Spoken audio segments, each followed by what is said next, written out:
there's something you need to know. The real reason Jordan Peterson shot to fame points to a much more dire lesson that all of us need to learn, and I don't think it has ever been summarized better than what you're about to see. That lesson is simple: tyranny is always one step away, and your words are the ultimate bulwark against it. But that's just scratching the surface, because there's a lot more that I need to tell you after we watch this next clip. There isn't a goddamn thing that can be done to me to make me allow the government to compel my speech. That's not happening. And when I made the videos about Bill C-16, I thought it through, and I thought, there's no damn way I'm following this law. I don't care what happens. And I didn't say that lightly. I thought it through. I thought, okay, well, let's assume the worst case scenario, and the worst case scenario would be that a student would report me to the Ontario Human Rights Commission, and then they would do an investigation. Then they would find me guilty, because the Ontario Human Rights Commission finds 99% of the people brought to it guilty, because that's what totalitarians do. And then I would refuse to pay the fine or cooperate with whatever the re-education they would put me through would be. And then that would move to civil court, and then I would be fined for contempt, and then it would, then the whole legal catastrophe would unfold. And I thought, well, I could either do that, or I could allow the government to regulate my speech. It's like, nope, that's not happening. And the reason for that, I believe the reason for that, is because I spent decades studying totalitarianism. It's not good. And the way that totalitarian states develop is that people give up their right to be, their right to exist with their own thoughts. They lie. That's what happens, is that individuals sacrifice their own souls to the dictates of the state. And then everything goes badly sideways. It's like, and you think, well, how much evidence for that do we need? You're looking at 250 million deaths. It's like, isn't that enough?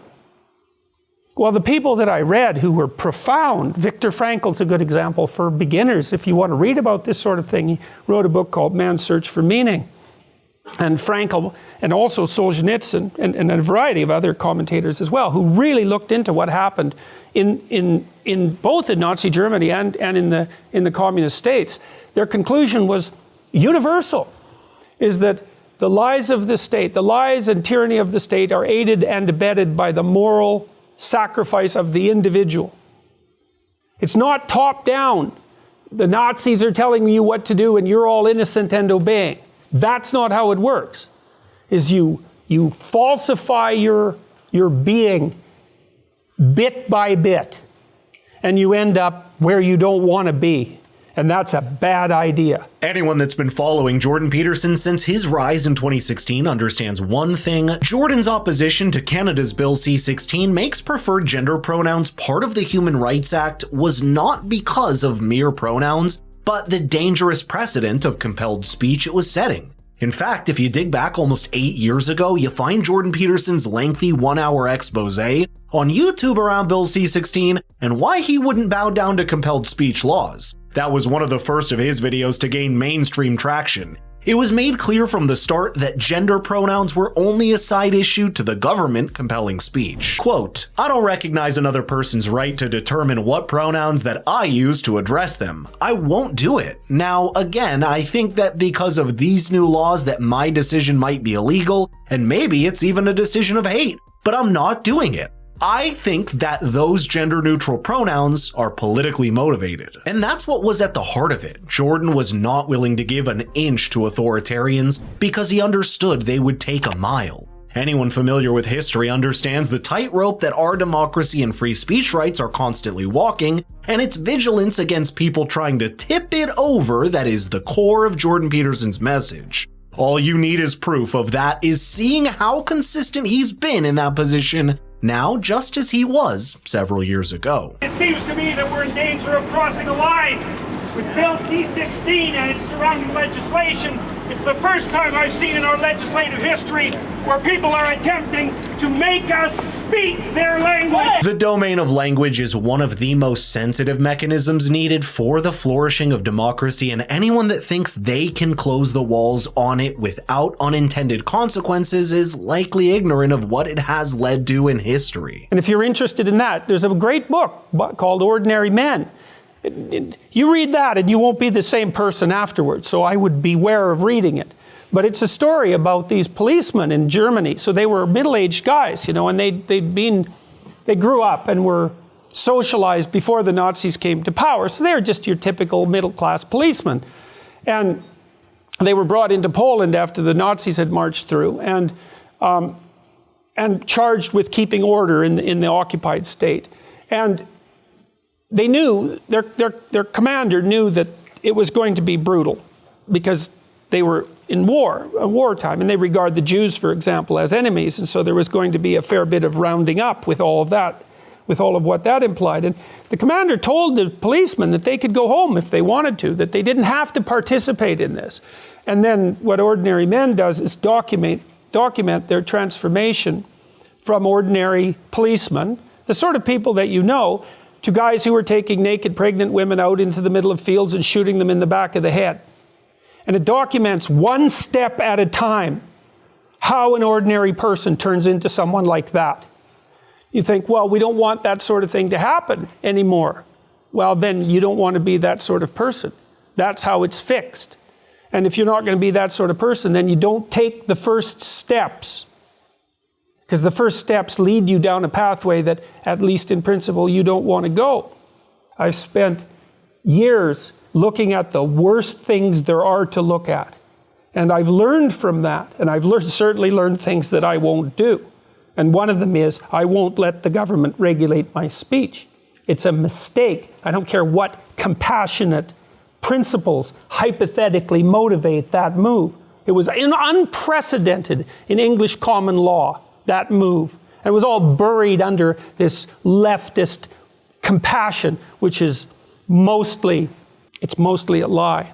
You know what compelled speech laws are a sign of? It's the sign of a receding trust in the validity of your own ideas, and so you decide to voice them upon others instead of letting language evolve naturally. Think of what happens when you're forced to say something that you really don't believe. That internal disconnect teaches you how to lie. You realize how instrumental lies can be in the short term, either in benefiting you or in making you feel good and compassionate, as in the case of the gender pronoun debate.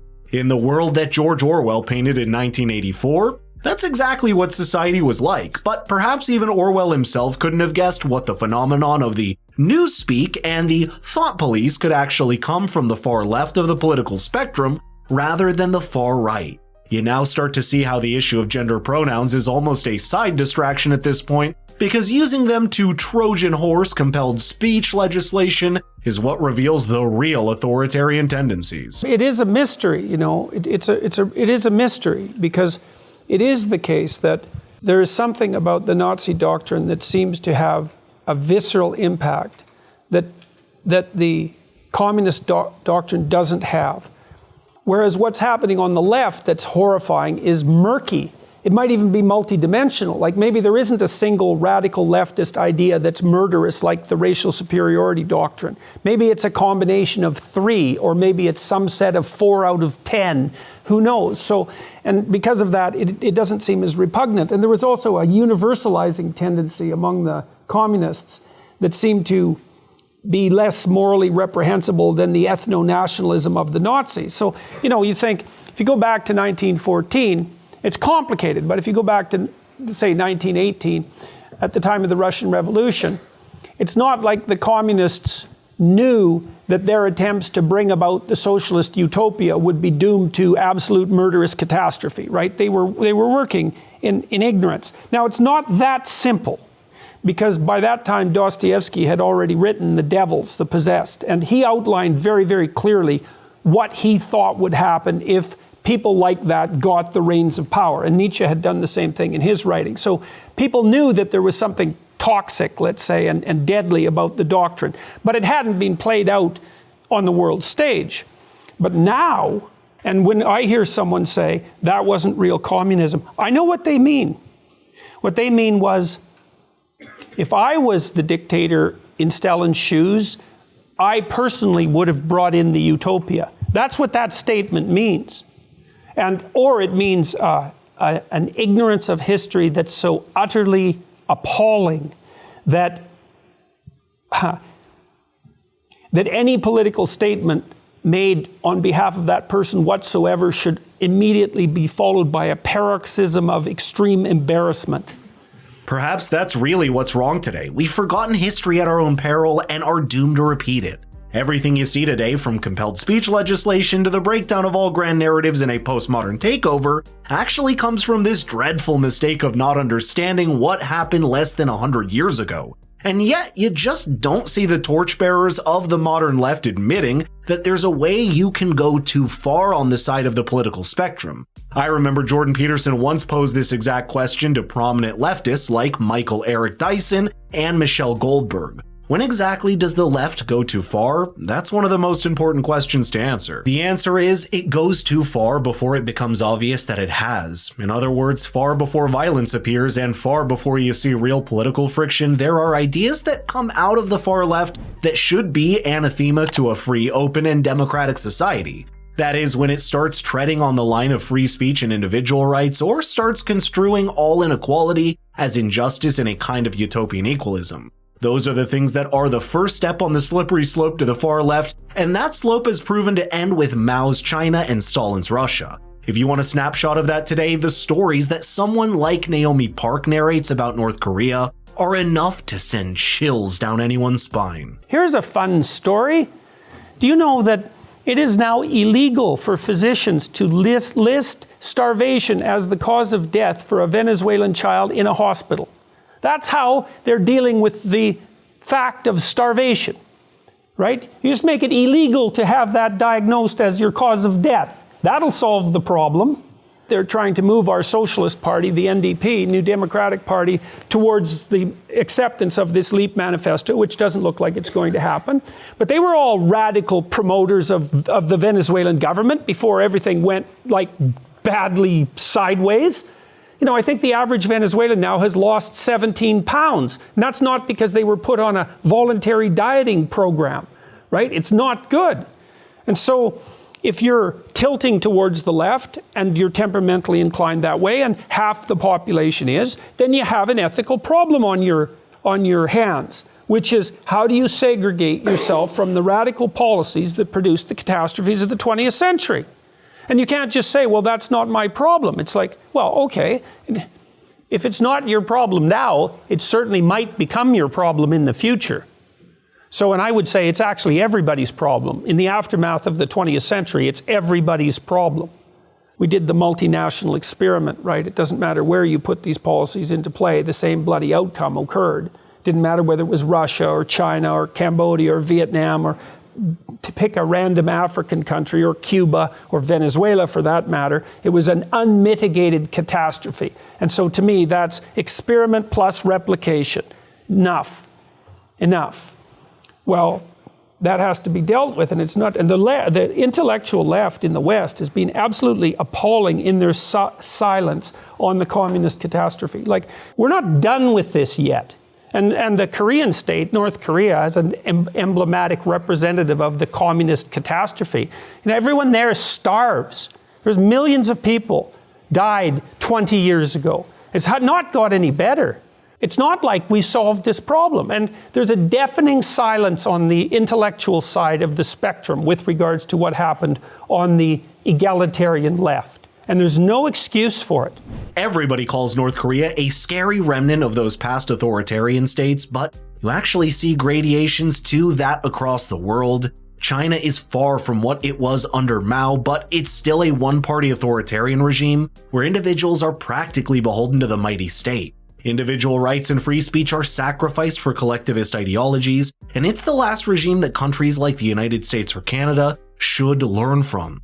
Unfortunately, we've already seen the slow creeping in of those collectivist ideas in the form of political correctness, or our modern identity politics based on race and gender. Just a few years ago, the gender pronoun and compelled speech debate has already reached America, when 3 teachers in Virginia had to present in court when they refused to go in line with the school's policy on calling children by their own preferred pronouns. I think America is relatively more resilient to ideas like this than Canada, owing to our robust constitution and lively political dissent, but staying awake to the threats that do exist against free speech and open speech is the only way of ensuring that lasts.